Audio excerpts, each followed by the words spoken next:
Monde, bienvenue à cette nouvelle vidéo. C'est la 8e déjà, correspondant à cette 8e semaine du confinement.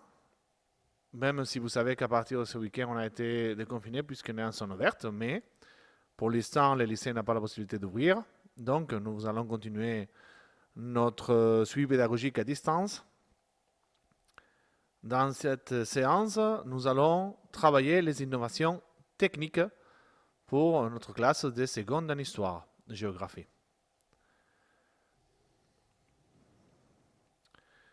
Nous avons commencé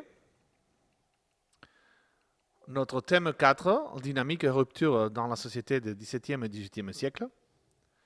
Ce thème qui sera composé de 2 chapitres, les lumières et le développement des sciences, c'est celui-là auquel nous sommes en train d'expliquer. Nous avons vu la semaine dernière cette première partie avec l'émergence d'un nouvel esprit scientifique. Et à travers l'étude de Galilée, un des cas les plus flagrants de ses besoins de la science, de montrer ses avancées et de quelle façon la société de l'époque va réagir face à ces preuves-là. Et cet extrait de film qu'on avait déjà travaillé, de Jean-Daniel Verhaeghe, Galilée ou l'amour de Dieu, qu'on avait fait ces 2 extraits. Je vous ai demandé un travail à la maison qu'on va corriger tout de suite. Avec cette question, il fallait monter dans une courte synthèse pourquoi Galilée symbolise la rupture scientifique du XVIIe siècle.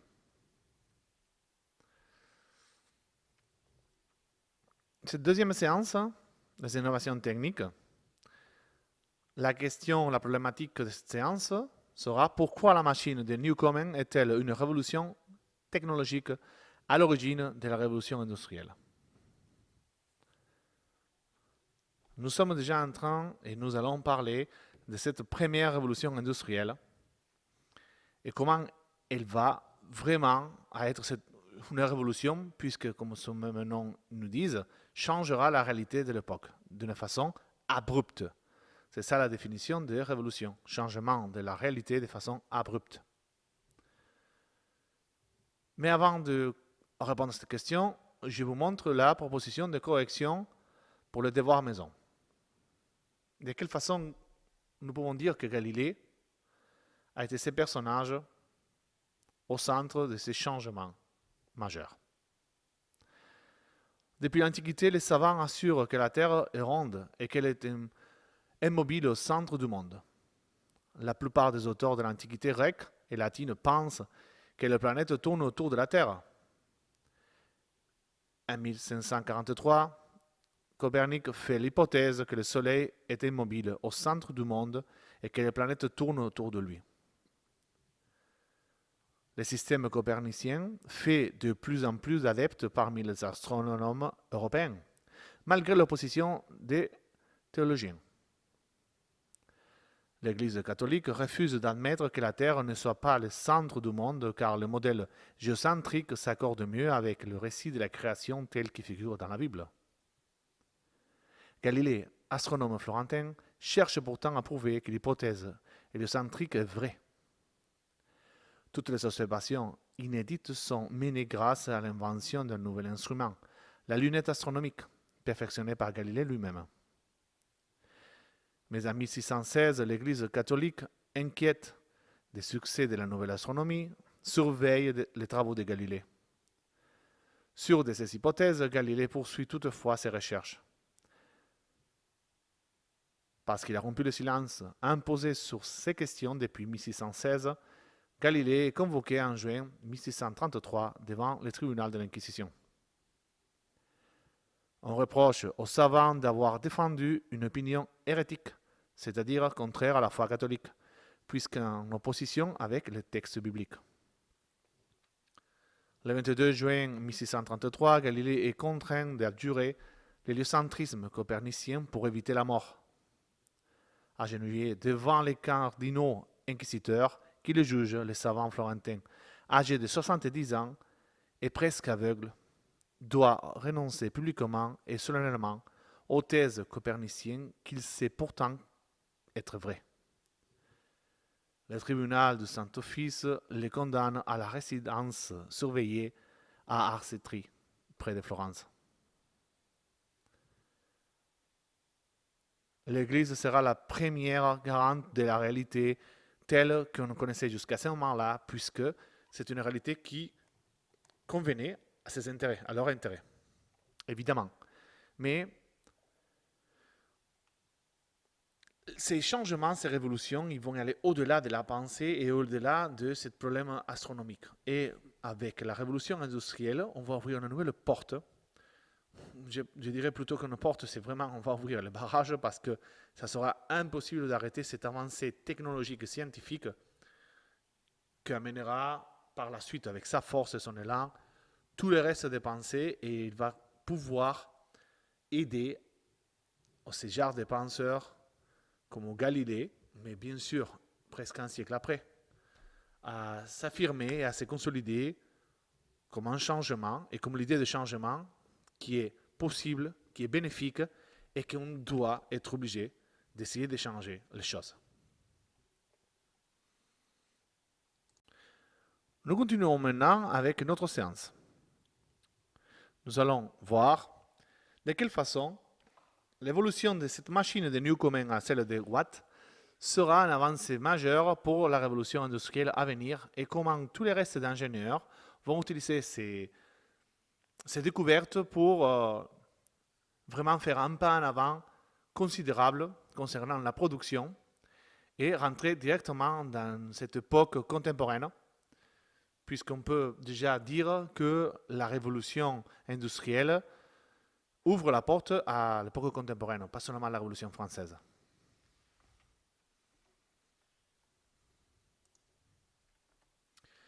Au XVIIIe siècle, les physiocrates jouent un rôle important dans la mise en avant du savoir technique. Les ingénieurs, quant à eux, sont de plus en plus reconnus en font des avancées importantes. C'est le cas avec l'invention de la machine à vapeur qui mène à la première révolution industrielle.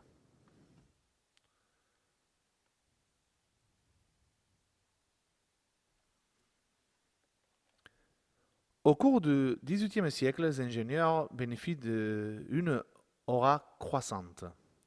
Leur statut est progressivement reconnu et valorisé. Ils perfectionnent particulièrement la machine à vapeur. Nous allons voir comment en France, il y aura des écoles spécialisées pour les ingénieurs. Par exemple, l'École nationale des ponts et chaussées qui va être créée en 1716, l'École nationale supérieure des mines en 1783 et l'École des polytechniques en 1794. Les ingénieurs mettent en place la machine à vapeur qu'ils perfectionnent. Thomas Newcomen reprend les travaux du français Denis Papin sur la machine à vapeur.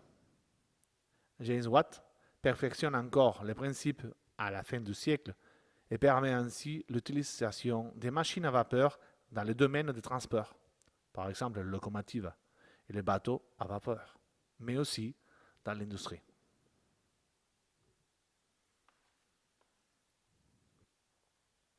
Vous voyez ici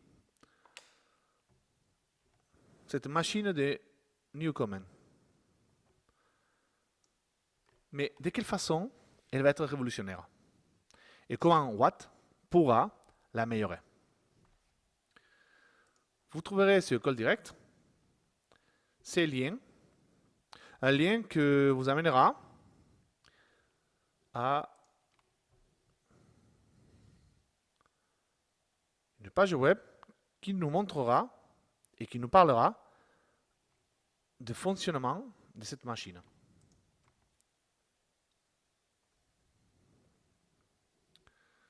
Comprendre le fonctionnement de la machine de Newcomen. Vous voyez qu'en 1712, sur les carreaux d'une mine de charbon, une nouvelle machine fait éruption dans le paysage industriel anglais. C'est une pompe qui est un modèle totalement inédit. Un lourd balancier qui oscille 12 fois par minute, remontant à chaque fois 45 litres d'eau puisée quelques 50 mètres plus bas. On l'entend et on la voit de loin. Le coup sourd, suivi quelques secondes plus tard d'un cheminement sonore, rythme sa marche. Quel est le principe de fonctionnement? L'idée de génie de faire en anglais Newcomen consiste à forcer la condensation de la vapeur d'eau, comme nous sommes en train de voir. Regardez le schéma. Nous avons un grand piston qui est là, un cylindre où on voit qu'on retrouve la vapeur, puisque en bas on a l'eau liquide qui va être chauffée, et on a une soupape d'admission. Il y a de l'eau froide qui rentre, qui est injectée dans ces pistons-là. Et une fois que les pistons descendent par rapport au mouvement, il y a de la pression qui va se créer et de la force qui va monter l'eau. Si vous voyez dans ces premiers schémas, au début du temps moteur, les pistons sont en position haute. Le cylindre est rempli de vapeur et toutes les soupapes sont fermées. Dans ce schéma 2, le cycle commence par injection de l'eau froide, ouverture de la soupape d'injection qui est là.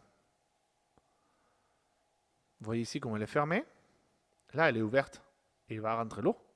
Schéma 3, suite à l'injection de la vapeur chaude et refroidie, elle se condense.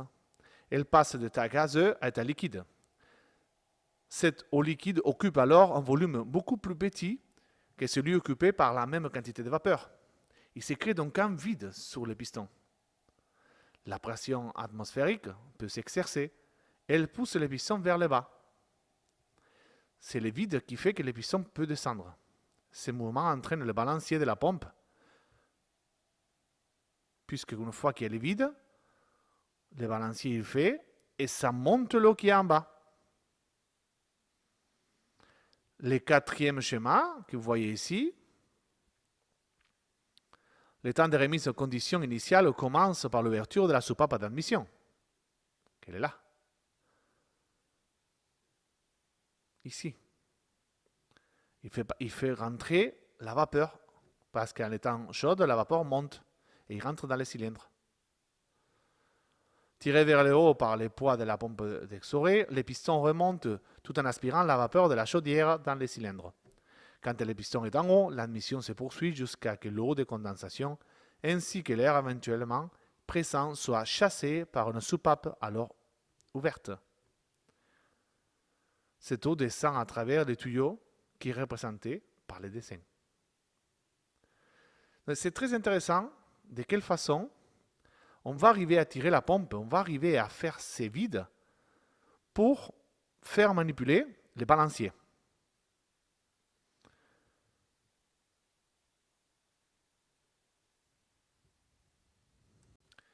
Même si cette machine, bien sûr, sera révolutionnaire, encore elle avait beaucoup de marge de manœuvre pour pouvoir l'améliorer par rapport à la performance et surtout au cycle, comme vous avez vu, 15 fois par minute. C'était beaucoup, mais dans les travaux de la mine, était très dangereux, surtout par rapport aux inondations. Et 15 fois par minute, ce n'était pas assez pour pouvoir pomper l'eau s'il y avait vraiment un problème. Donc les mineurs couraient des risques énormes, bien sûr, leur vie. Cette machine va être retravaillée par James Watt. Pour voir de quelle façon Watt va réaliser cet événement et cette performance, je vous propose un documentaire, ça dure 10 minutes et il a été créé ou diffusé par Arte. Alors vous pouvez le trouver sur YouTube, il est gratuit, ou vous pouvez aussi le trouver sur OneDrive dans notre espace de travail, où je vous avais déjà partagé la méthodologie. Je vous ai posté aussi l'extrait au cas où. Donc vous pourrez trouver un ou l'autre. L'extrait est là. Et il va nous raconter cette magnifique histoire de James Watt. Et nous allons faire par la suite quelques questions qu'on va répondre selon cette vidéo. Vous savez très bien, comme c'est une vidéo YouTube, je n'ai pas les droits d'auteur pour pouvoir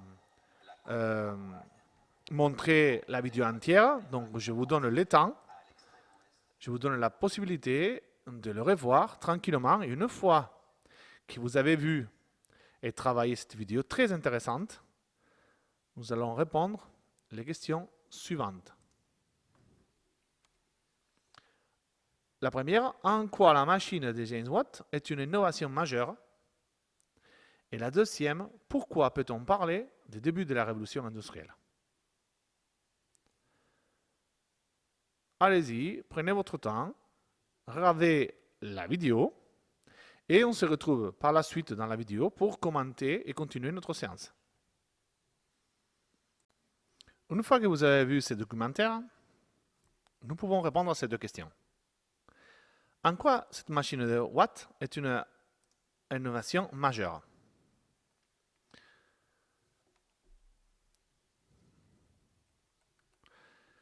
Comme vous avez vu, en 1769, ce jeune James Watt va donc mettre au point une machine efficace pour pomper l'eau en consommant moins de charbon. James Watt, à ce moment-là, il n'était pas encore ingénieur, puisqu'il n'avait pas eu la possibilité d'étudier. Et les charbons qu'on utilisait jusqu'à maintenant pour chauffer l'eau pour cette machine de Newcomen étaient très difficiles à fournir et très chers. Il va utiliser cette maquette de la machine de Newcomen pour comprendre et créer une chambre à part de condensation pour que la température, quand on introduit de l'eau dans les pistons, soit moindre, pas assez froide, et comme ça, il y aura moins de déperdition. Cette révolution sera une révolution majeure puisque va pouvoir donner énormément de la rentabilité et augmenter les nombres de mouvements par minute et que vraiment soit utile et efficace.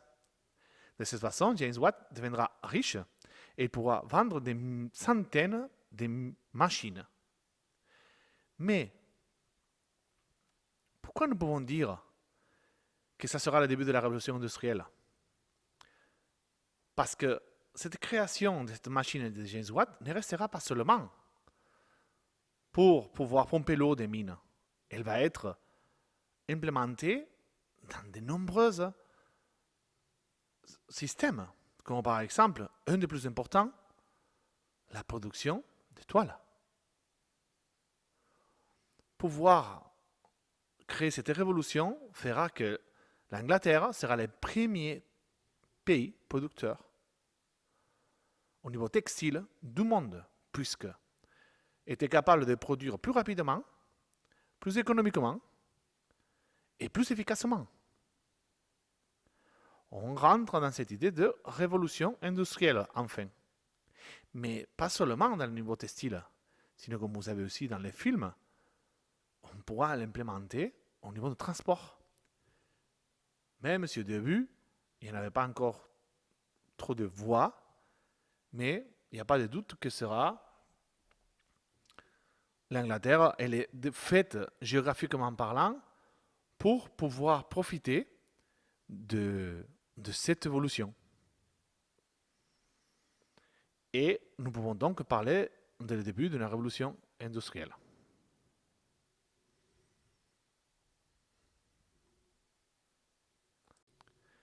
Après avoir vu cette évolution au niveau de l'ingénierie et de quelle façon cette machine pourra être appliquée dans certains secteurs et révolutionner ces secteurs, nous sommes donc capables de dire en quoi le XVIIIe siècle est un siècle d'innovation qui marque la société des Lumières et fait rentrer l'homme dans une ère nouvelle. Au XVIIIe siècle, certains penseurs estiment que la science doit être mise au service de la nation. Ce sont les physiocrates. Leurs idées permettent la modernisation de la société, notamment dans le domaine agricole. Pour les physiocrates, les méthodes agricoles doivent être modernisées afin d'augmenter le rendement et la production. C'est par l'agriculture qu'une nation s'enrichit et assure la prospérité à ses habitants. Comme disait Pierre Samuel Dupont de Nemours, que toute richesse vient de la terre, que la seule classe productive est celle des agriculteurs. Pour les physiocrates, l'agriculture doit donc être au cœur de la réflexion scientifique. Les agronomes doivent réfléchir à la manière d'assurer une meilleure production plus régulière et aussi de mieux répartir la nourriture sur les territoires. Cette pensée physiocratique incite les propriétaires terriens à se réunir dans les sociétés spécialisées comme la Société d'agriculture française fondée en 1757 à Rennes. Ces hommes réfléchissent à la modernisation de l'agriculture. Au cours de la seconde moitié du XVIIIe siècle, on observe une modernisation progressive du secteur agricole et une augmentation des rendements.